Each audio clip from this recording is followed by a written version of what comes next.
After reviewing the facts, I've just about confirmed it. Each of these so-called incidents, I think they all stemmed from a mastermind. Oh? I'm curious as to why you think so. Kyoto, Natsume, Alice, all three were changing people's hearts to do bad things. But deep down, none of them were truly evil. At the very least, they're not the same as the rulers who distorted reality for their own sakes and ended up spawning palaces. I'd been considering that as well. Before Natsume lost sight of his writing, he was diligently working toward his dreams. Alice, too. She was doing her very best to be a ray of light and hope for other people. Mari-san was also striving for the betterment of everyone in Sapporo. Right. They're different from criminal scum like Kamoshida and Madarame, who acted only for their own benefit.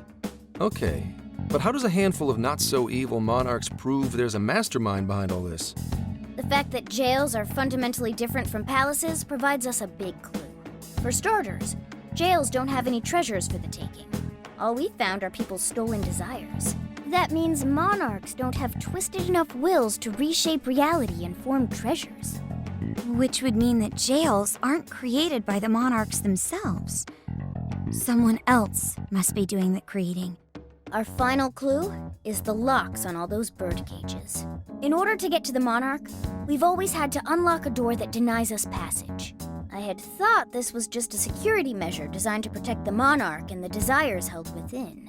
But if that were the case, why would traumatic memories the monarch would rather erase be the key to unlocking it? Given that these are cognitive worlds, maybe it means monarchs think their trauma will protect them. I find that rather odd. If anything, I would think it's the other way around. Correct. What if it is the other way around? Why might a door like that exist? Right. I think so too. What if that door isn't to keep intruders out, but to trap monarchs in? You mean they're trapped? I thought the monarchs are the ones in charge. Think about it. What would happen if a monarch tried leaving their cage? They'd touch the door, and then hear the voices of their trauma? Exactly. They'll remember what made them so warped in the first place, and stick to their guns as a monarch. And thus, the cycle continues unbroken. The monarchs really are birds in a cage. From that perspective, the shadows protecting the keys inside the trauma cell hold a far more sinister purpose. They aren't there to prevent the monarch's trauma from being discovered. They're wardens guarding an elaborate system to ensure the monarch's imprisonment. Let me get this straight.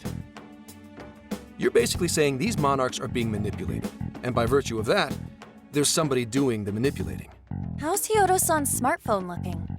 Nothing wrong with her phone or the Emma installed, but I did find traces of surveillance. Huh, I'll bet it's the same snooper we keep running into, though I'm lost as to who it might be. So this observer and our mastermind may just be one and the same. Anyone have any guesses?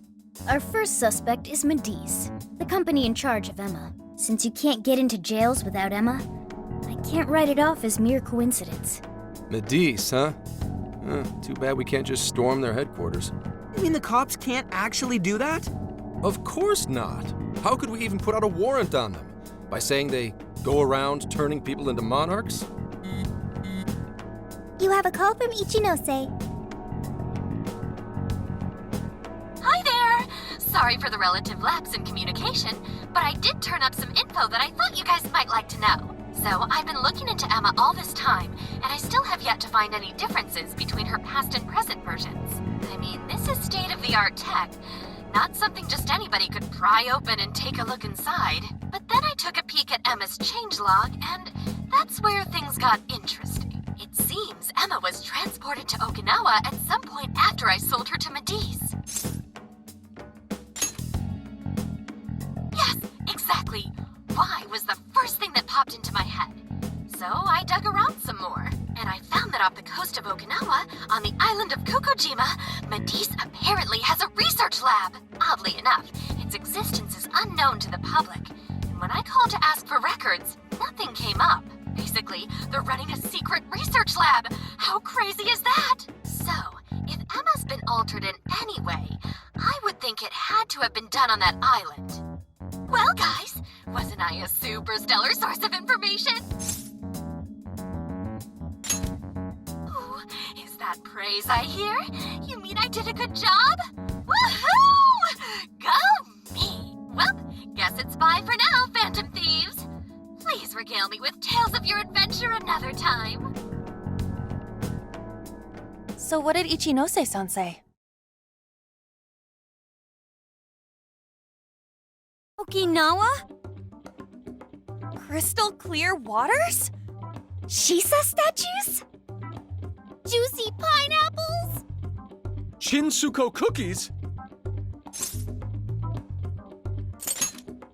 That's not what I was expecting. Guys, can you snap out of it? If it's an unregistered facility, we could always say we're conducting a field survey. That way we could ensure their cooperation. We may even find proper evidence that could be used in court. It may be well worth going, but Kukujima is a bit far from the Okinawa mainland. Then I guess we'd have to go by plane. Wait, what about our precious Feathermobile? We've taken it all this way. That's what you're naming this thing? Plus, you said it'd be dangerous using public transportation. Even so, wouldn't it be too complicated to try to reach Okinawa by car? Give me a sec. Hey, what's up? Yeah, of course I'm aware, but I also have a job to do, you know? Who's he talking to? Why would I lie? I'm being honest, I swear. Of course I remember.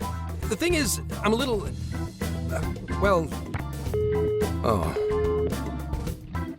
You got hung up on.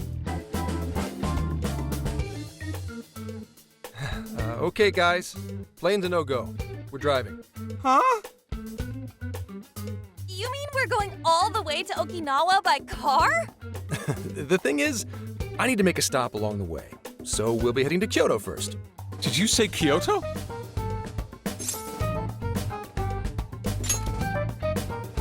Yeah, I primarily work for the Kyoto Police Department. I thought I'd take a moment to catch up, share intel, you know, cop stuff. After that, we head to Kobe. We can take a direct ferry to Okinawa from there. That ought to cut down on time. But that's still quite a distance, even to Kyoto. Not to worry, I'll do the driving. You're tagging along?